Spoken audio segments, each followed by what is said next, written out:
Hello friends, मैं अनिता भास्कर आप सभी लोगों का अपने यूट्यूब चैनल पर स्वागत करती हूँ। तो विभाजन को समझना, राजनीति, स्मृति, अनुभव। अध्याय कौन सा है? 14।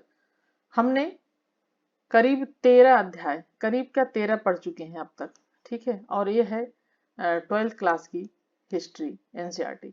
ठीक है, तो आज हम 14 अध्याय शुरू करेंगे। और बीच में मैंने काफी दिन से एनसीईआरटी हिस्ट्री 11th क्लास पढ़ाया था, और उसका भी लास्ट चैप्टर चल रहा है, कुछ बचा हुआ है उसमें भी लास्ट चैप्टर में।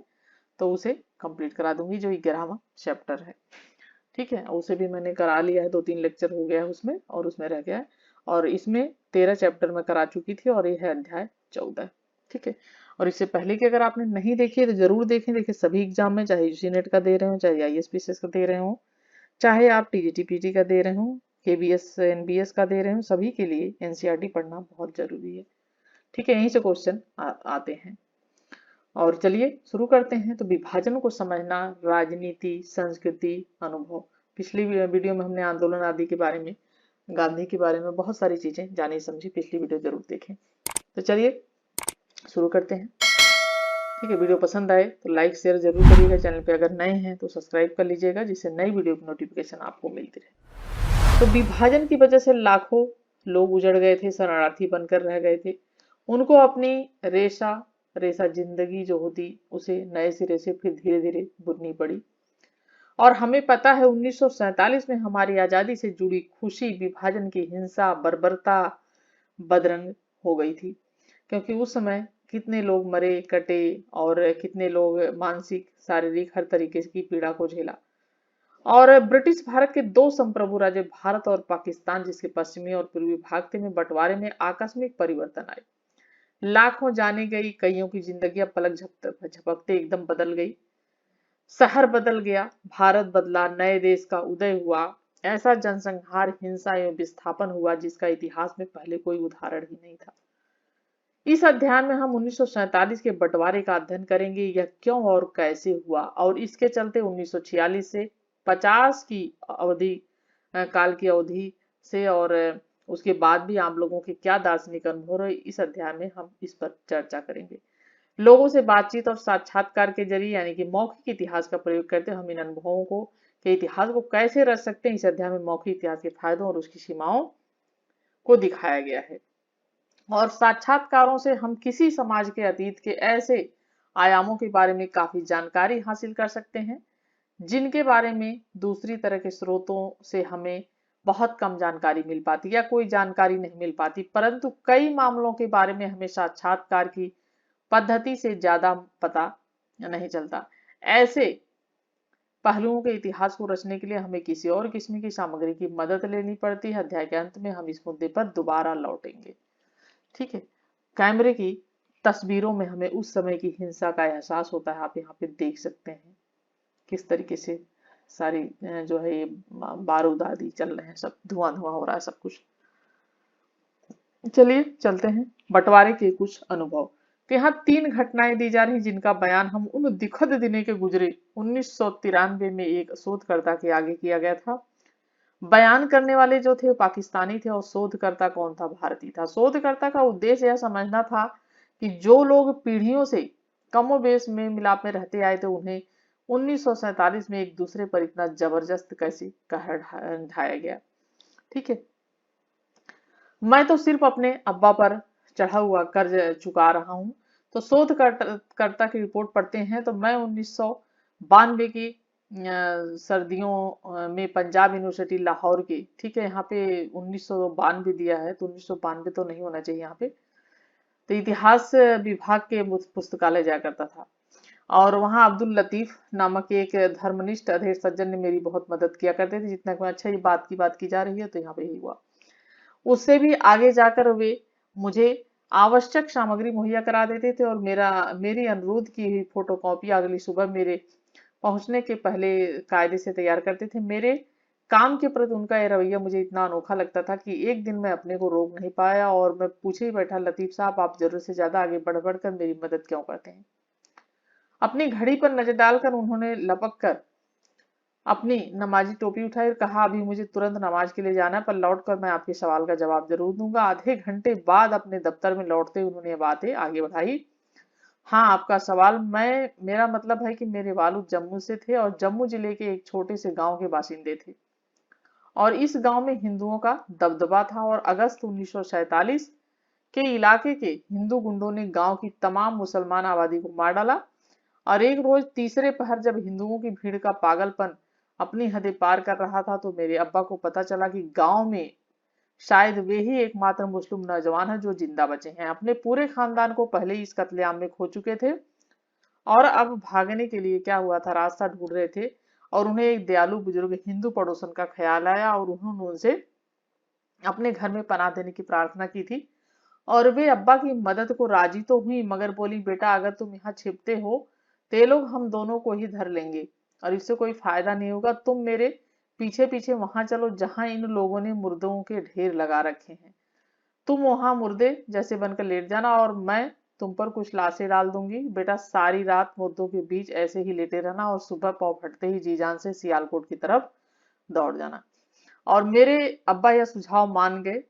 और फिर वे दोनों वहां गए जहां लाशें पड़ी थी और अब्बा चुपचाप जमीन पर लेट गए और बूढ़ी माई ने उन पर कई लाशें डाल दी। कोई घंटे भर बाद हथियारबंद हिंदू दंगाइयों का एक जत्था वहां धमका और उनमें से एक चिल्लाया, किसी में कुछ जान बची है? और पूछा। और दूसरे लोग अपनी अनगढ़ लाठियों और बंदूकों से उस ढेर में जिंदगी के आसार तलाशने लगे। कोई चिल्लाया, अरे उस लाश की कलाई पर घड़ी है। ठीक है। उसने राइफल का कुंदा जोर से अब्बा की उंगलियों पर दे मारा। और अब्बा जी बताया करते थे कि घड़ी वाली कलाई की थैली हथेली को बिल्कुल बिना हिलाए रखना और उनके लिए कितना मुश्किल था। किसी तरह कुछ सेकंड तक वे ऐसा करने में कामयाब रहे। तभी दंगाइयों में से कोई बोला, अरे ये घड़ी ही तो है, चलो यहाँ, चलो चलो, यहाँ से अंधेरा होने लगा है। और अब्बा जी की तकदीर थी कि वे लोग चले गए और मेरे अब्बा पूरी रात उस मरघट के माहौल में लेटे रहे और सुबह उजास होते ही सचमुच अपनी जान लेकर ही भागे और सियालकोट पहुंचने तक वे रुके ही नहीं। मैं आपकी मदद इसलिए करता हूँ कि एक हिंदू माई ने मेरे अब्बा की मदद की थी, मैं तो सिर्फ अपने अब्बा पर चढ़ा हुआ कर्ज चुका रहा हूँ। और मैंने कहा, मगर मैं तो हिंदू नहीं, सिख खानदान से या हद से हद एक मिले जुले सिख खानदान से हूँ। तो मैं ठीक ठाक नहीं जानता कि आपका मजहब क्या है। आप केस भी नहीं रखते और मुसलमान भी नहीं है, सो मेरे लिए आप हिंदू ही हैं। और मैं जो थोड़ा बहुत आपके लिए करता हूँ वह इसलिए कि एक हिंदू माई ने मेरे अब्बा को बचाया था। तो मतलब काफी दर्दनाक कहानी है। बरसों हो गए मैं किसी पंजाबी मुसलमान से नहीं मिला। शोधकर्ता का दूसरा किस्सा लाहौर के एक यूथ हॉस्टल के मैनेजर के बारे में है। और मैं जगह की तलाश में हॉस्टल गया था और वहां मैंने तुरंत अपनी नागरिकता की घोषणा कर दी। मैनेजर ने कहा, आप हिंदुस्तानी हैं, इसलिए आपको मैं कैमरा तो नहीं देख सकता मगर आपको चाय पिला सकता हूँ और एक किस्सा सुना सकता हूँ। इतने ललचाने वाले प्रस्ताव पर मैं कैसे नहीं जाता। और मैनेजर ने शुरू किया। 50 के दशक के शुरुआती हिस्से में मेरी पोस्टिंग दिल्ली में हुई और मैं ध्यान से सुन रहा था कि मैं वहां पाकिस्तानी दूतावास में क्लर्क था। मेरे एक लाहौरी दोस्त ने मुझे एक रुक्का यानी छोटी चिट्ठी दिया था और जो उसके पड़ोसी रहे एक व्यक्ति को देना था और वह व्यक्ति आजकल दिल्ली के पहाड़गंज में रह रहा था। एक दिन मैं अपनी साइकिल लेकर पहाड़गंज को चल पड़ा। जैसे ही मैंने सेंट्रल सेक्रेटरी के पास वाले कैथेड्रल बड़ा गिरजाघर को पार किया, मुझे एक सिख साइकिल पर जाता दिखाई दिया और उसे रोक कर मैंने पंजाबी में पूछा, सरदार जी पहाड़गंज का रास्ता किधर से है? तो उन्होंने पूछा, तुम शरणार्थी हो? और नहीं, मैं लाहौर से आया हूँ, कहता, और मैं इकबाल अहमद हूँ। इकबाल अहमद लाहौर से? रुको रुको, उसने बोला फिर। और उसके बाद वह रुको की आवाज सुनते ही बेरहम हुक्म जैसी सुनाई दी और मैंने सोचा अब तो मैं गया, वे सिख मुझे खत्म कर देगा। पर कोई चारा नहीं था इसलिए मैं रुक गया। वह भारी भरकम सिख दौड़ता आया और उसने मुझे कस कर खींच लिया। भीगी आंखों से उसने बरसों हो गए मैं किसी पंजाबी मुसलमान से नहीं मिला। मैं मिलने को तरस रहा था, यहाँ पंजाबी बोलने वाले मुसलमान मिलते ही नहीं। ठीक है, ये आप देख सकते हैं उस समय की तस्वीर है। तो 1 करोड़ से ज्यादा लोग अपने वतन से उजड़ गए थे और दूसरी जगह जाने पर मजबूर हो गए थे। तो बहुत विकट परिस्थिति थी विभाजन। ना, नहीं, तुम कभी हमारे नहीं हो सकते, शोधकर्ता की तीसरी घटना है ये। 2 घटनाएं हमने पढ़ ली। मुझे अभी भी 1992 में लाहौर में मिले एक आदमी की बहुत अच्छी तरह याद है। वह गलती से मुझे विदेश में पढ़ने वाला पाकिस्तानी समझ बैठा था। जाने किस वजह से वह मुझे पसंद करने लगा था। वह मुझसे अनुरोध कर रहा था कि पढ़ाई पूरी करके मैं कौम की खिदमत करने के लिए वापस लौट जाऊं। मैंने कहा मैं लौटूंगा, लेकिन बातचीत के दौर में जब मैंने बताया कि मैं भारत का नागरिक हूं, तो एकदम से उसका लहजा बदल गया और अपने आप को भरसक रोकते रोकते भी उसके मुंह से निकल गया, अरे वो हिंदुस्तानी, मैं समझा था आप पाकिस्तानी हैं। मैंने उसे समझाने की पूरी कोशिश की कि मैं अपने आप को दक्षिण एशियाई मानता हूं, पर वह अड़ा रहा, ना नहीं, तुम कभी हमारे नहीं हो सकते। तुम्हारे लोगों ने 1947 में मेरा पूरा गांव का गांव साफ कर दिया था। हम कट्टर दुश्मन है और हमेशा रहेंगे। ठीक है, तो ये सारी चीजें हैं। तीसरी ये रिपोर्ट है। ऐतिहासिक मोड़। तो ऐतिहासिक मोड़, बंटवारा या महासंघ, होलोकास्ट।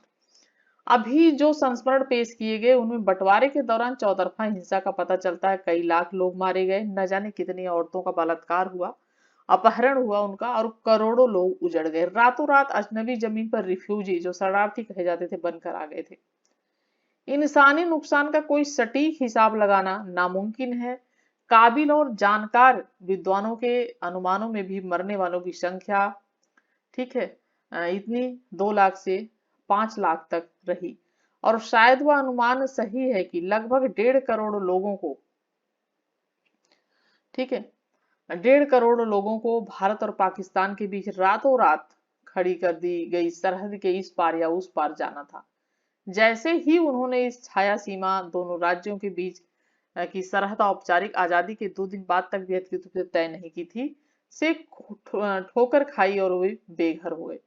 पलक झपकते उनके माल आसबा हाथ से जाते रहे। दोस्त रिश्तेदार बिछड़ गए, वे अपनी जड़ों, मकानों, खेतों और कारोबार से महरूम हो गए। बचपन की यादें उनसे छीन ली गई और अपनी स्थानीय व क्षेत्रीय संस्कृतियों से वंचित वे लोग दोबारा तिनकों से अपनी जिंदगी खड़ी करने के लिए मजबूर हो गए। ये आप देख सकते हैं किस तरीके से जा रहे हैं।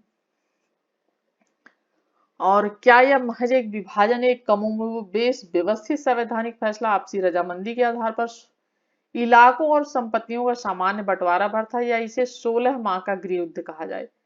क्योंकि पाले के दोनों तरफ पूरी की पूरी आबादियों का दुश्मनों की तरफ सफाया कर देने के लिए सुनियोजित कोशिशें की जा रही थी, और इसके लिए संगठित गिरोह कमर कसकर खड़े थे। जिंदा बच जाने वाले 1947 को अक्सर कई दूसरे शब्दों में व्यक्त करते हैं, माशाल्लाह, यानी मार्शल्ला, मारा मारी और रौला या हुल्लड़। विभाजन के दौरान हत्याएं, बलात्कार, आगजनी, लूटपाट की बात करते हुए समकालीन जो उस समय के प्रेक्षक थे, विद्वान थे, कई बार महाध्वंस, होलोकास्ट शब्द का उल्लेख किया है। ठीक है, जाहिर है वे इस सामूहिक जनसंहार की भयानकता को रेखांकित करना चाहते हैं। बहरहाल ये संज्ञाएं या और शब्द सही हैं। कक्षा 9 में नाजी शासन के दौरान हुए जर्मन होलोकास्ट के बारे में पढ़ा होगा आपने, और एक लिहाज से देखो तो सन 47 में भारतीय उपमहाद्वीप में जो कुछ घटा उसकी भीषणता को होलोकास्ट शब्द से ही समझा जा सकता है। यह हादसा इतना जघन्य था कि विभाजन, बंटवारे या तकसीम जैसे शब्दों से उसके सारे पहलू सामने नहीं आते। इससे यह भी समझने में मदद मिलती है कि यूरोपीय होलोकास्ट की तरह हमारे समकालीन सरोकारों में भी विभाजन का इतना ज्यादा जिक्र क्यों आता है। लेकिन इसका यह मतलब नहीं है कि दोनों घटनाओं के बीच कोई फर्क नहीं था, और अगर था भी तो उसे नजरअंदाज कर दिया जाए। 1947-48 में भारतीय उपमहाद्वीप में सफाएं और कोई सरकारी मुहिम नहीं चली, लेकिन जबकि नाजी जर्मन में यही हो रहा था, वहां लोगों को मारने के लिए नियंत्रण और संगठन की तमाम आधुनिक जो तकनीकें थी उसका इस्तेमाल किया गया था। भारत विभाजन के वक्त जो नस्ली सफाया हुआ सरकारी निकायों का नहीं बल्कि धार्मिक समुदाय के सभ्य प्रतिनिधियों की कारगुजारी थी। ठीक है, नेक्स्ट है रूढ़ छवियों की ताकत। तो भारत में पाकिस्तान से नफरत करने वाले और पाकिस्तान से भारत में नफरत करने वाले दोनों ही बंटवारे की उपज हैं। कई बार गलतफहमी में लोग यह मान लेते हैं कि भारतीय मुसलमानों की वफादारी पाकिस्तान के साथ है, उनकी कथित गैर भारतीय अखिल इस्लामी निष्ठा की इस धारणा के साथ और कई और भी आपत्तिजनक विचार जुड़े होते हैं। मसलन कई लोगों को लगता है कि मुसलमान क्रूर होते हैं, कट्टर होते हैं, गंदे होते हैं और हमलावरों के वंशज हैं, जबकि हिंदू दयालु, उदार, शुद्ध और जिन पर हमला किया गया उनके वंशज हैं। पत्रकार आर.एम. मर्फी ने अपने अध्ययन में दिखाया कि पाकिस्तान में भी इस तरह की रूढ़ छवियों की कमी नहीं है। उनका कहना है कि पाकिस्तानियों को लगता है कि मुसलमान निष्पक्ष, बहादुर, एक ईश्वरवादी, एक ईश्वर की पूजा करने वाले होते हैं और मांसाहारी होते हैं, जबकि हिंदू काले, कायर, बहु ईश्वरवादी और शाकाहारी होते हैं। हालांकि इनमें से कुछ छवियां विभाजन से पहले की हैं, लेकिन 1947 की घटनाओं से उन्हें और बल मिला और इतिहासकार इन धारणाओं में मौजूद जो गलतफहमियां थी उनकी बार बार आलोचना करते हैं, लेकिन दोनों ही देशों में घृणा के ये स्वर शांत होने का नाम नहीं लेते।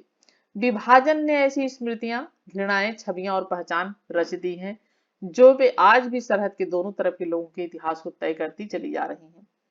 और ये नफरतें सामुदायिक टकराव से साफ झलकती हैं और इस आधार पर यह कहा जा सकता है कि सांप्रदायिक टकराव ने पिछली स्मृतियों को जिंदा रखने का काम किया है। बंटवारे के दौरान हुई हिंसा की कहानियों को सांप्रदायिक समूह विभिन्न समुदायों के असली फासले को और गहरा करने के लिए बार बार वो दोहराते रहे हैं और लोगों के जहन में संशय और अविश्वास पैदा करते हैं। सांप्रदायिक रूढ़ जो छवियां हैं उनको मजबूत करते हैं, जो सोच है उसको मजबूत करते हैं, इस निराधार सोच को हवा देते हैं कि हिंदू, सिख, मुसलमान, इन समुदायों के बीच सीमाएं स्पष्ट रूप से परिभाषित हैं और उनके हित एक दूसरे से बिल्कुल क्या है, विपरीत हैं, अलग है। ठीक है। और पाकिस्तानी और भारत के संबंध बंटवारे की इस विरासत से गहरे तौर पर तय होते रहे हैं। उन प्रलयकारी क्षणों की परस्पर विरोधी स्मृतियों में दोनों तरफ विभिन्न समुदायों के बारे में प्रचलित धारणाओं को बल मिला है। ठीक है, ये भी देख सकते हैं, लोग वही सामान अपने साथ लेकर चले जिसे उठाकर ले जा सकते थे। उजड़ने में लोगों को गहरे नुकसान का एहसास हुआ, जहां वे पीढ़ियों से रहते उन स्थानों का उनका विच्छेद, क्योंकि जहां इंसान रहता है वहां उन्हें जो है जगह से आपको लगाव हो जाता है। विभाजन क्यों और कैसे हुआ, एक लंबे इतिहास का अंतिम चरण, तो इसे हम नेक्स्ट वीडियो में पढ़ेंगे। और 17 मिनट की वीडियो हो चुकी है। अगर वीडियो अच्छी लगी हो, पसंद आई हो तो लाइक, शेयर, कमेंट जरूर करिएगा और नेक्स्ट वीडियो में फिर मिलती हूँ। तब तक के लिए आप सभी लोगों का धन्यवाद। Thank you for watching video.